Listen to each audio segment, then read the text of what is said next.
तो स्वागत है आपका खुद के YouTube चैनल पर, जिसका नाम है कश्यप जी का तहलका। तो ज़्यादा देर न करते हुए शुरू करते हैं आज की कहानी। तो हो जाओ तैयार डर की गहराइयों में खोने के लिए। जय श्री राम। मेरा नाम संगीता है। मैं एक अच्छी कंपनी में एक अच्छी पोस्ट पर हूँ। मैं आपको बता दूँ, हमारी कंपनी देश और दुनिया में बड़ी बिल्डिंग बनाने का प्रोजेक्ट लेती है। ये बात जब की है जब मुझे जॉब की काफ़ी ज़रूरत थी, पर जहाँ भी मैं इंटरव्यू देने जाती थी मैं रिजेक्ट हो जाती थी। उस समय मेरे पूरे परिवार की जिम्मेदारी मेरे ऊपर ही थी, क्योंकि मेरे पिताजी का देहांत हुए 3 साल हो गए थे। घर में मेरी माँ और मेरे 2 भाई बहन और थे। वो अभी स्कूल में पढ़ रहे थे। एक दिन मेरे दोनों भाई बहन स्कूल से रोते हुए मेरे पास आए और बोले, दीदी हमारे टीचर बोल रहे हैं कल तक अपनी स्कूल की फ़ीस भरो या स्कूल मत आना। मैंने जैसे तैसे उन्हें शांत किया और कह दिया, तुम चिंता मत करो, मैं कहीं ना कहीं से तुम्हारी फ़ीस जमा करवा दूंगी। मैं अपने भाई बहन को पढ़ने का बोल के अपने कुछ रिश्तेदारों के पास गई, पर कहीं से भी मुझे पैसे का कुछ बंदोबस्त नहीं हुआ। शाम हो चुकी थी। पूरे दिन की भागदौड़ में मैं पूरी तरह थक गई थी। मैं एक पेड़ के नीचे बैठकर ये सोच रही थी कि पैसों का इंतज़ाम कैसे होगा। हे भगवान, तू सिर्फ पैसे वालों की सुनता है, मजबूर लाचार की कभी मदद नहीं करता। तू बता कौन है जो हमारी मदद करेगा। मैंने इतना ही कहा था, तभी वो पेड़ जिसके नीचे मैं बैठी थी वो अचानक से इतनी तेज़ी से हिला। मैं कुछ समझ नहीं पाई कि क्या हुआ। तभी मुझे लगा जैसे कोई पेड़ के पीछे खड़ा मुझे देख रहा हो। मुझे पेड़ के पीछे से 2 लाल आंखें घूरे जा रही थी। मैं डरते डरते बोली, कौन है, सामने आओ। तभी एक आवाज़ आई, मैं तुम्हारी मदद कर सकता हूँ अगर तुम चाहो तो। मैं बोली, कौन हो तुम? वो बोला, मैं ही तुम्हें हर मुसीबत से निकाल सकता हूँ, सिर्फ मैं बोली, मेरे सामने आकर बात करो। तभी पेड़ के पीछे से एक बहुत सुंदर लड़का जो मेरी ही उम्र का था वो निकल कर आया और बोला, बताओ तुम्हें क्या परेशानी है, पर तुम मेरी बात किसी को नहीं बताओगी कि कौन तुम्हारी मदद कर रहा है, और तुम्हें मुझसे अभी शादी करनी होगी। मैं उसकी कोई बात ना टाल पाई। मैंने कहा, अगर मैं तुम्हारी बात मानती हूँ तो तुम मेरी मदद कैसे करोगे? तभी वो बोला, तुम चिंता मत करो, बस इस बात का ध्यान रखना कि मेरे बारे में किसी को मत बताना, यही तुम्हारे लिए ठीक होगा। मैं अपने परिवार की हालत से अनजान न थी। मैंने हाँ कह दी। ना जाने कुछ मिनटों में उसने शादी की पूरी व्यवस्था कर दी।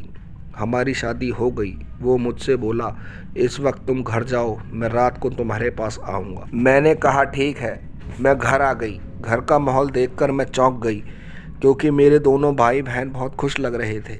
मैं अपनी माँ से बोली, क्या हुआ माँ, ये इतने सारे बैग किसके हैं? तभी मेरी माँ बोली, बेटी संगीता, अभी कुछ देर पहले एक व्यक्ति आया था।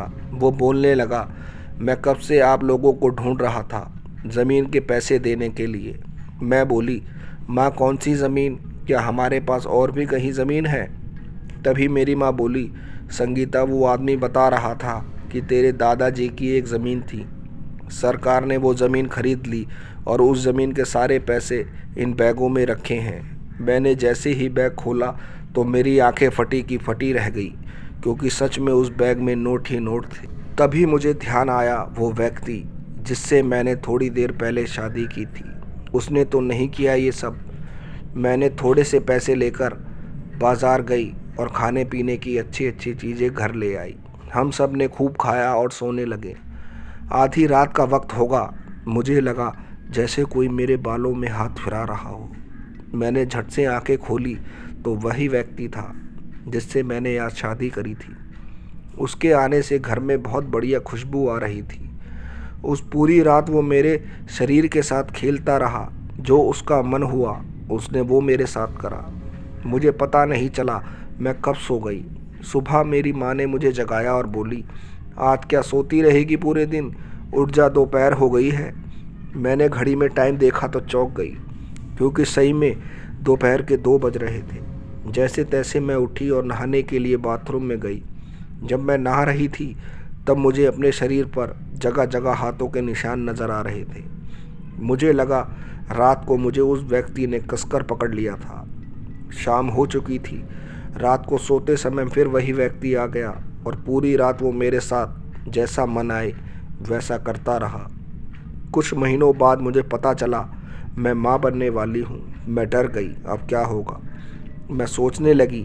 तब उस रात को वो व्यक्ति मेरे पास आया।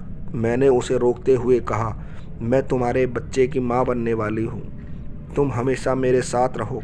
मैं सबको बताऊंगी कि हम दोनों ने 4 महीने पहले शादी करी है। अचानक वो मेरी बात सुनकर गुस्से में आ गया। तब मुझे उस आदमी का असली रूप देखकर आंखें फटी की फटी रह गई। डर के मारे रोंगटे खड़े हो गए, क्योंकि वो इंसान नहीं था। उसके सर पर 2 सींग थे। उसका शरीर बहुत बड़ा था। उसकी लाल रंग की आंखें थी। उस रात भी वो मेरे शरीर के साथ जो मन आए वो करता रहा। सुबह मेरी आंख खुली तो दोपहर के 2 बज रहे थे। उस दिन मेरी हालत बहुत ख़राब थी। मुझे अपने पूरे शरीर में दर्द महसूस हो रहा था। मैंने सारी बात अपनी माँ को बताई। मेरी माँ मेरी बात सुनकर डर के मारे सहम गई।